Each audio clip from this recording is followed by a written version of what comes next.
Une femme enceinte, mère de 3 enfants, doit vendre sa poussette pour les nourrir après avoir été abandonnée par son mari. Anne Sarge s'est assise sur le sol de sa cuisine et a pleuré. Il est minuit passé, et si est le seul moment où elle peut se permettre de montrer sa douleur, lorsque ses 3 enfants dorment à l'étage. Anne a senti le bébé bouger et a posé ça sur son ventre. « Je suis désolée », a-t-elle chuchoté à son futur enfant.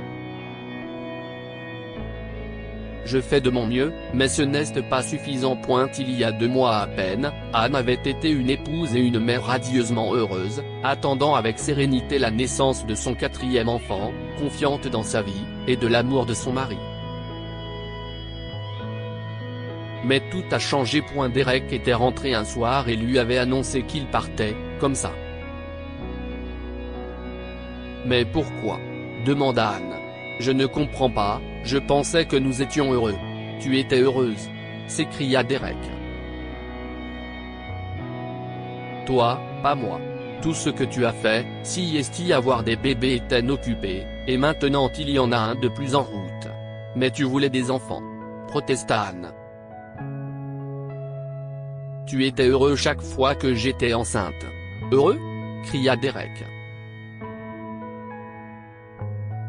Heureux que tu donnes tout ton amour et ton attention aux enfants? Tout ce que j'étais pour toi, c'était un chèque de paie.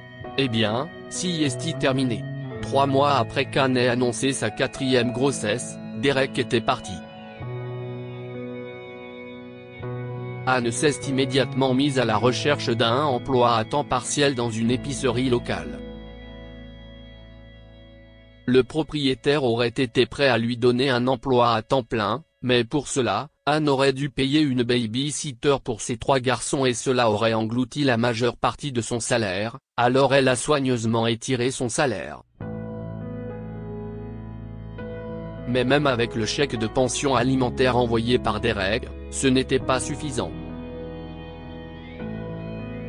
Anne a commencé à vendre de la porcelaine ancienne qu'elle avait héritée de sa grand-mère et cela a permis de payer les charges pendant quelques mois.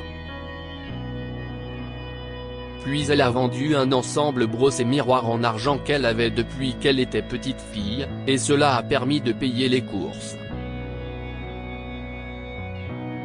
Petit à petit, à mesure que son ventre grossissait, Anne vendait ses trésors pour assurer la sécurité et l'alimentation de sa famille. Puis un jour, il n'y avait plus rien à vendre, sauf du bric-à-brac. Tout ce qui avait plus de valeur était parti. Anne regarda la vieille poussette qu'elle avait remontée de la cave. Elle avait été la sienne quand elle était bébé et avait été utilisée par chacun de ses enfants à tour de rôle. Elle était très vieille, probablement des années 60, mais elle était en parfait état. Elle a passé sa main sur les roses peintes sur le côté et a retenu ses larmes. Elle en avait besoin pour le nouveau bébé, mais elle avait encore plus besoin d'argent. Elle pensa à en tirer un bon prix au marché aux puces. Les objets vintage sont toujours populaires. Elle a donc emmené la poussette au marché aux puces, et l'un des marchands lui a donné 50 $. Ce n'était pas beaucoup, mais chaque centime comptait. Anne est partie, sûre de ne jamais revoir la poussette, mais elle avait tort.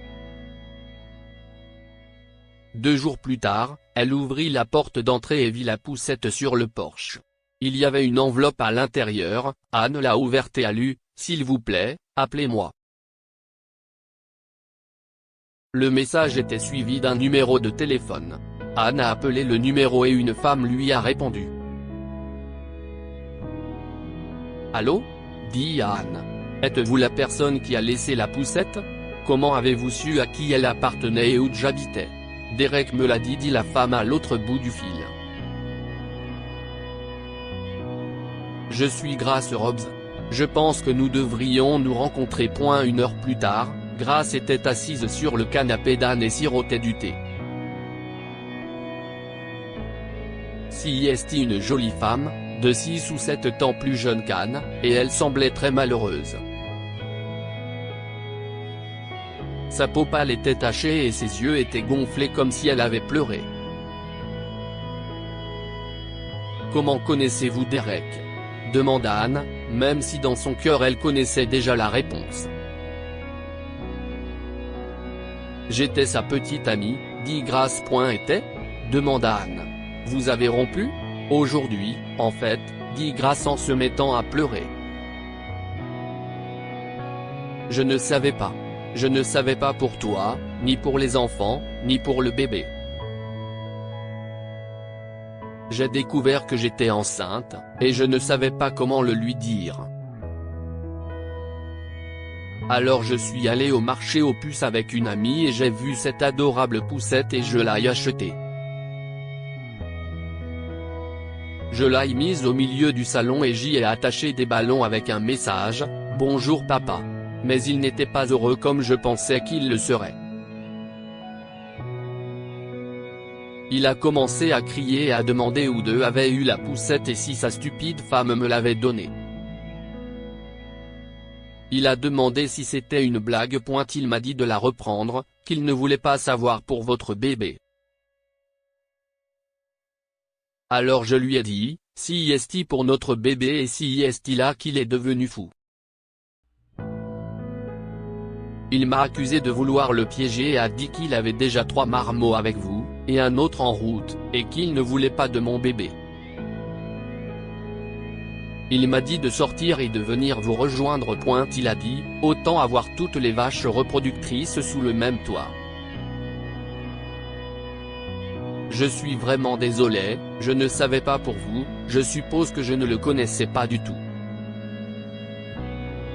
Anne s'est levée et a mis son bras autour de la jeune fille qui pleurait. Si est bon. Tout va bien se passer, vous verrez. Il m'a mise à la porte, dit Grace à voix basse. Je n'ai pas de famille ici et nulle part où aller. J'ai un travail, mais avec les loyers dans cette ville, je ne peux pas me permettre de vivre seule, et qui va vouloir d'une colocataire enceinte ? Moi. Dit Anne avec fermeté. J'ai besoin d'un locataire parce que ce que je gagne n'est pas suffisant, et je ne peux pas travailler à plein temps parce que je n'ai pas les moyens de payer une baby-sitter après l'école. Mais, le visage de Grace s'est éclairé. Je travaille en ligne. Je peux m'occuper des enfants après l'école. J'adore les enfants. Je peux donc prendre un emploi à temps plein ? demanda Anne, ravie. Le propriétaire de l'épicerie veut que je la gère pour lui. Avec votre aide, je peux le faire. Et vous n'avez pas à vous soucier des affaires pour le bébé. Après 3 enfants, j'en ai assez pour une armée. Grace sourit à travers ses larmes. Et nous avons aussi la poussette. Fait-elle remarquer. Vous êtes sûr ? Si est-il le bébé de Derek ? Non, Anne a secoué la tête. Si est-il votre bébé, et le frère ou la sœur de mes enfants, si est-il tout ce qui compte. Les 2 femmes ont commencé une nouvelle vie ensemble, et quand le bébé d'Anne est né, Grace était là. Lorsque ce fut le tour de Grace 4 mois plus tard, Anne lui tenait la main. Elles sont devenues une vraie famille et ont élevé leurs 5 enfants ensemble. Quant à Derek, il a eu plusieurs relations ratées et a fini par frapper à la porte d'Anne. Il a été choqué lorsqu'il a vu Grace et a demandé à parler à Anne. « Qu'est-ce ce que tu veux, Derek ?» demanda Anne. « Tu me manques, bébé ?» dit Derek. Anne l'a fixé pendant un long moment puis a dit, « Désolé, je ne suis pas intéressé. » Et elle lui ferma la porte au nez. Que pouvons-nous apprendre de cette histoire ? Si nous travaillons ensemble, nous pouvons surmonter tous les problèmes. Anne et Grace ne pouvaient pas survivre seules, mais ensemble, elles formaient une équipe imbattable. Une famille se construit sur la compréhension et le respect mutuel. Anne et Grace ont forgé une famille à partir de leur amitié et de leur soutien mutuel. Partagez cette histoire avec vos amis. Elle pourrait égayer leur journée et les inspirer. Abonnez-vous à Mon Mama sur Google News pour lire d'autres histoires.